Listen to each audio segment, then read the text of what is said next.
ಕೊಟ್ಟಿದ್ದು ಕೇಂದ್ರ ಸರ್ಕಾರ, ತೊಗೊಂಡಿದ್ದು ಕರ್ನಾಟಕ ಸರ್ಕಾರ. ಈ ನಡುವೆ ತಮಿಳ್ನಾಡಿನಲ್ಲಿ ಯಾರೋ ಒಬ್ಬ ವ್ಯಕ್ತಿ ಗಾಂಧಿ ಅನ್ನುವಂಥ ಒಬ್ಬ ಲಾಯರ್ ಅನಿಸುತ್ತೆ, ಅದು ಏನು ಆತನಿಗೆ ಹೊಟ್ಟೆ ಉರಿ ಬಂತ ಗೊತ್ತಿಲ್ಲ, ಅವ್ನು ಸುಪ್ರೀಂ ಕೋರ್ಟ್ಗೆ ಹೋಗ್ಬಿಟ್ಟ ಅಥವಾ ತಮಿಳ್ನಾಡು ಹೈಕೋರ್ಟ್ಗೋ ಎಲ್ಲಿಗೋ ಹೋದ. ಏನಂತ ಅವ್ರಿಗೆ ಕೊಡ್ಕೂಡ್ದು. ಇಲ್ಲಿ ನೋಡಿ, ಕೊಟ್ಟವ್ರು ಯಾರು? ಕೇಂದ್ರ ಸರ್ಕಾರ. ತೊಗೊಂಡವ್ರು ಯಾರು? ಕರ್ನಾಟಕ ಸರ್ಕಾರ. ಇದ್ರ ಮಧ್ಯದಲ್ಲಿ ಇವ್ರದ್ದೇನೋ, ಇವ್ರಿಗೂ ಕೊಡ್ತಾ ಇದ್ದಾರೆ ಸಾವಿರಾರು ಕೋಟಿ, ಇವರು ಅನುಭವಿಸ್ತಾ ಇದ್ದಾರೆ. ನಮಗೆ ಕೊಟ್ಟಿದ್ದು ಅವ್ನು ಸಹಿಸ್ಕೊಳಕ್ಕಾಗಲಿಲ್ಲ.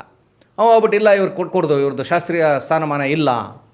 ಆಗ ಸುಪ್ರೀಂ ಕೋರ್ಟು ಇಲ್ಲಪ್ಪ ನೀವೇನು ದಾಖಲೆ ಕೊಟ್ಟಿದ್ದಾರೆ ಕೊಡಿ ಅಂದಾಗ ಇವರು ಮತ್ತೆ ಅಲ್ಮಿಡಿ ಶಾಸನ ತೋರಿಸಿದ್ರು. ಇಲ್ಲ ಇದಕ್ಕಿನ್ನ ಹಳೇದಿದ್ದರೆ ಕೊಡಿ ಅಂತ ಕೇಳಿದ್ರು. ಸಹಜ ಅದು ಕೇಳೋದು. ಆಗ ನಮ್ಮ ನೆರವಿಗೆ ಬಂದಿದ್ದು ತಲಕಾಡು ಗಂಗರ ಬಹುಶಃ 4ನೇ ಶತಮಾನದ ತಾಮ್ರ ಶಾಸನ. 5 ಪ್ಲೇಟ್ಗಳು ಕೋಲಾರದಲ್ಲಿ ಸಿಕ್ಕಿರೋಂಥದ್ದು. ಅದು ಪೂರ್ಣ ಪ್ರಮಾಣದ ಶಾಸನ, ಹಳೆಗನ್ನಡದ ಶಾಸನ. ತಲಕಾಡು ಗಂಗರಿಗೆ ಸಂಬಂಧಪಟ್ಟಂಥ ಅಥವಾ ಕಾಲಘಟ್ಟದಲ್ಲಿದ್ದಂಥ ಬಾಣರಿಗೆ ಅಥವಾ ನೊಳಂಬರಿಗೆ ಸಂಬಂಧಪಟ್ಟಂಥ ಶಾಸನ.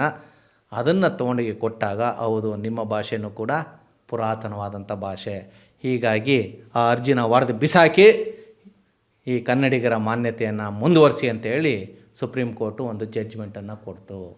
ಅಂದರೆ ತಲಕಾಡು ಗಂಗರು ಅಥವಾ ಅವರ ಸಾಮಂತರಾಗಿದ್ದಂಥ ನೊಳಂಬರು ಅಥವಾ ಬಾಣರಿಗೆ ಸಂಬಂಧಪಟ್ಟಂಥ ಕನ್ನಡದ ಶಾಸನದಿಂದ ಇವತ್ತು ಕನ್ನಡ ಭಾಷೆ ಶಾಸ್ತ್ರೀಯ ಭಾಷೆಯಾಗಿ ಉಳ್ಕೊಳ್ತು.